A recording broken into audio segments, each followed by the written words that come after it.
ഓരോ ക്ഷേത്രങ്ങളിലെ ഓരോ ചടങ്ങുകൾക്കും ആചാരങ്ങൾക്കും പിന്നിൽ ഓരോ ഐതിഹ്യങ്ങളുമുണ്ട്. കൃഷ്ണനെ കൊല്ലാൻ കംസൻ നിയോഗിച്ച ആനയായിരുന്നു കുവലയാപീഠം. കംസവധത്തിനു മുമ്പ് കൃഷ്ണൻ ആനയെ വധിക്കുന്നു. അതുകൊണ്ട് തന്നെ തൃച്ചംബരത്തെ ഉത്സവത്തിന് ആന നിഷിദ്ധമാണ്. ഇനി ഇന്നത്തെ ദീപാരാധന കാഴ്ചയ്ക്കായി ക്ഷേത്രാങ്കണത്തിലേക്ക് പോകാം.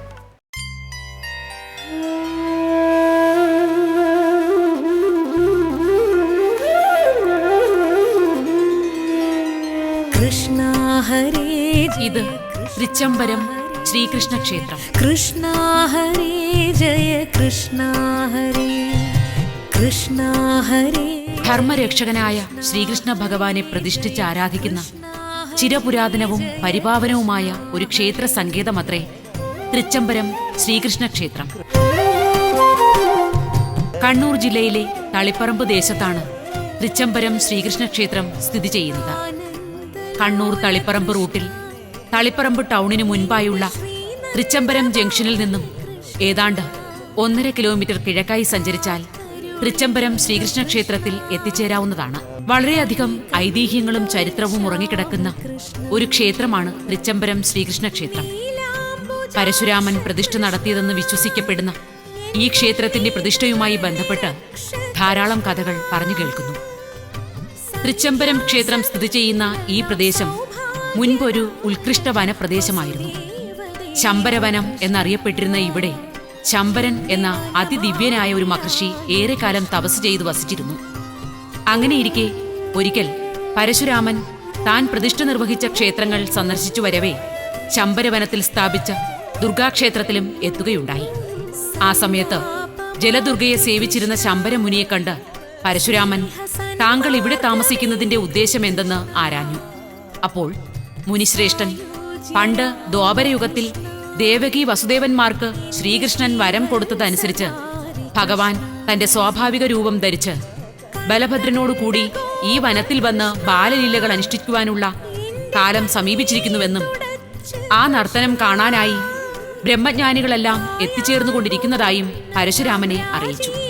അത് കണ്ട് മോക്ഷം നേടാനാണ് താൻ ഇവിടെ ആശ്രമവും പണിത് താമസിക്കുന്നതെന്ന് ആ മുനിശ്രേഷ്ഠൻ പരശുരാമനോട് മറുപടി നൽകി. ശംബരമുനിയിൽ നിന്നും ഈ വിവരം ഗ്രഹിച്ച പരശുരാമൻ വർദ്ധിച്ച സന്തോഷത്തോടുകൂടി ശംബരമുനിയോടൊപ്പം ആ ധന്യമുഹൂർത്തത്തിനായി കാത്തിരുന്നു.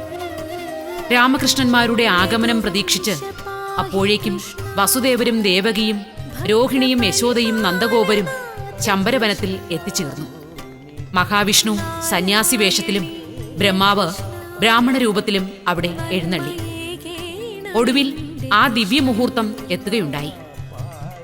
രാമകൃഷ്ണന്മാർ ബാലരൂപത്തിൽ സർവാഭരണ വിഭൂഷിതരായി തലയിൽ മയിൽപീലിയും കാലിൽ ചിലങ്കയും ധരിച്ച് പണ്ട് ഗോകുലത്തിലെന്ന പോലെ ശംബരവനത്തിൽ നൃത്തം ചെയ്തു. ഈ സമയം ദേവകി വസുദേവന്മാരും യശോദ രോഹിണി നന്ദഗോപർ തുടങ്ങിയവരും രാമകൃഷ്ണന്മാരുടെ ഈ ലീലാവിലാസങ്ങൾ കണ്ട് അത്യധികം സന്തോഷിച്ചു. ആകാശത്തിൽ ഇന്ദ്രാദി ദേവകളായ 33 കോടി ദേവന്മാരും ഗന്ധർവ അപ്സരസുകളും ഒന്നിച്ചുകൂടി പുഷ്പവൃഷ്ടി നടത്തി.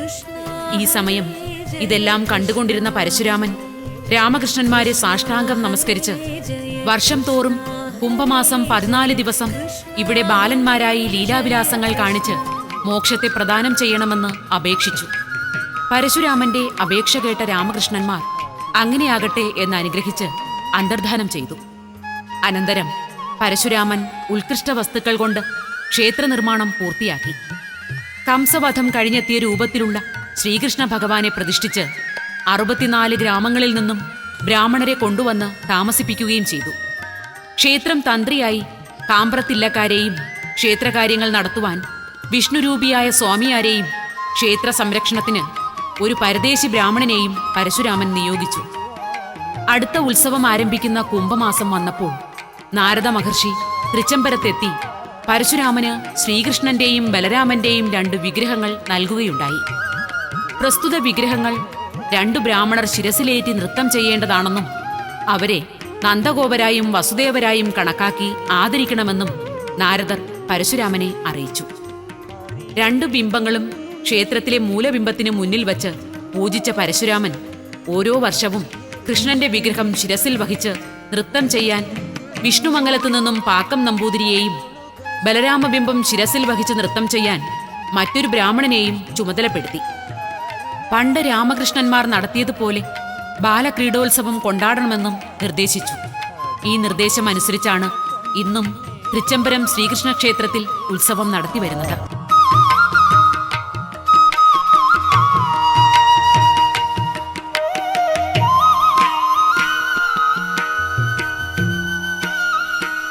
തൃച്ചംബരം ദേശത്തിന് ആ പേര് ലഭ്യമായത് ശമ്പരമുനിയുമായി ബന്ധപ്പെട്ടാണ്. മുൻപ് കൊടും വനമായിരുന്ന ഈ പ്രദേശത്ത് ശമ്പരമുനി ആശ്രമം പണിത് വിഷ്ണുവിനെ തപസ് ചെയ്തു വരികയും വിഷ്ണു അദ്ദേഹത്തിന് ദർശനം നൽകുകയുമുണ്ടായി. അന്നു മുതൽ ഈ പ്രദേശം ശ്രീ ശമ്പരപുരം എന്നറിയപ്പെടാൻ തുടങ്ങി.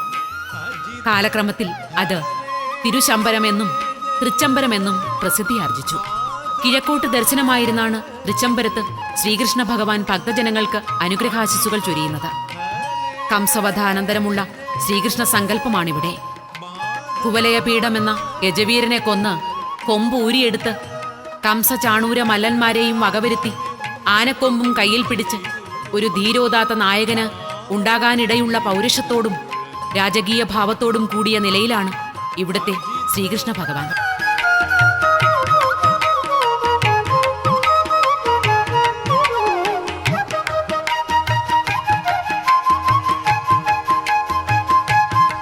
കുംഭം 22 മുതൽ മീനം 6 വരെ നീണ്ടു നിൽക്കുന്ന 14 ദിവസത്തെ തിരുവുത്സവമാണ് ഈ ക്ഷേത്രത്തിലെ വിശേഷ അവസരം. കൊടിയേറ്റ് ദിനം മഴൂർ ബലഭദ്രസ്വാമി ക്ഷേത്രത്തിൽ നിന്നും ബലഭദ്രസ്വാമിയുടെ വിഗ്രഹവുമായി ഇവിടെ എത്തി 14 ദിവസം ശ്രീകൃഷ്ണ ബലഭദ്രന്മാരെ പൂജിക്കുന്നു. 14 ദിവസത്തെ ഉത്സവ ചടങ്ങുകൾക്ക് ശേഷം ജ്യേഷ്ഠാനുജന്മാർ പിരിഞ്ഞു പോകുന്ന കൂടിപ്പിരിയൽ എന്ന ചടങ്ങാണ് തിരുവുത്സവത്തോടനുബന്ധിച്ചുള്ള പ്രധാന ചടങ്ങ്. അത്യന്തം വികാര തീവ്രതയുള്ള ഒരു ചടങ്ങായാണ് കൂടിപ്പിരിയൽ നടത്തപ്പെടുന്നത്. ദേവകി വസുദേവന്മാർ ഈ ഉത്സവം കാണാനെത്തുമെന്നാണ് വിശ്വസിക്കപ്പെടുന്നത്.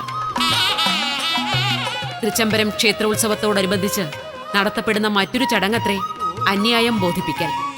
ഉത്സവത്തിനായി ശ്രീകൃഷ്ണന്റെയും ബലരാമന്റെയും തിടമ്പുകൾ ശിരസിലേറ്റി നമ്പൂതിരിമാർ ക്ഷേത്രത്തിന് കിഴക്കുഭാഗത്തെ മുറ്റത്തേക്കിറങ്ങിയാൽ ക്ഷേത്രത്തിലെ മുഖ്യ കഴകക്കാരനായ ചെങ്ങള വീട്ടിലെ ഒരു വാര്യർ ശ്രീകൃഷ്ണന്റെയും ബലരാമന്റെയും മുന്നിൽ വന്നു നിന്ന് അന്യായം ബോധിപ്പിക്കുന്ന ചടങ്ങാണിത്. ക്ഷേത്രത്തിലെ തിരുവുത്സവത്തിന് എഴുന്നള്ളിക്കുന്ന ബലിവിഗ്രഹത്തിലുള്ള ഒരു താലി വളരെ പ്രാധാന്യമുള്ളതാണ്. ദ്വാരകയിൽ പൂജിച്ചിരുന്നതാണെന്ന് പറയപ്പെടുന്ന ആ താലി എങ്ങനെയോ കടലിൽ കൂടി ഒഴുകി വന്ന് ഇവിടുത്തെ പുഴയിലെത്തുകയും അതൊരു മത്സ്യം തിന്നാൻ ഇടവരുകയും ചെയ്തുവത്രേ. ഈ മത്സ്യത്തെ നാട്ടിലെ മീനങ്കട എന്ന തറവാട്ടിലെ ഒരംഗത്തിന് കിട്ടുകയും അവർ അതിനെ പാകം ചെയ്യാനായി മുറിച്ചപ്പോൾ ഓടക്കുഴലോടുകൂടിയ ചെറിയ ശ്രീകൃഷ്ണന്റെ വിഗ്രഹം കാണാൻ ഇടവരുകയും ചെയ്തു. മീനങ്കട തറവാട്ടുകാർ തങ്ങളുടെ തറവാട്ടിൽ പ്രസ്തുത വിഗ്രഹം സൂക്ഷിച്ച് പൂജിച്ചു പോന്നു.